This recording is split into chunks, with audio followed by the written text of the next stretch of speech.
Assalamualaikum warahmatullahi wabarakatuh. Kawan-kawan, ada daripada kalangan kita, dia duk tilik bila berlakunya malam Lailatul Qadar, khususnya 10 malam terakhir ni. Malam-malam ganjil lah.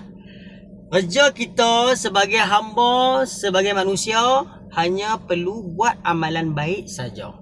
Sebab wama khalaqtul jinna wal insa illa liya'budun. Tidak aku jadikan jin dan manusia ni melainkan untuk beribadah kepada aku.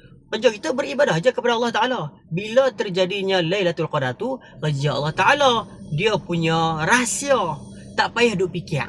Okay? Malam-malam yang berbaki ni kan, berapa hari lagi, 6-7 hari lagi ni, apa kita boleh buat?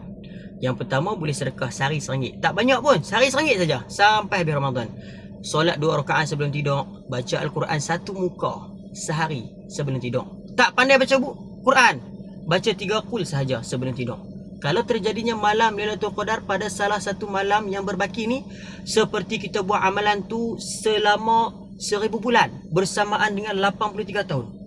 Banyak kan? Lama kan?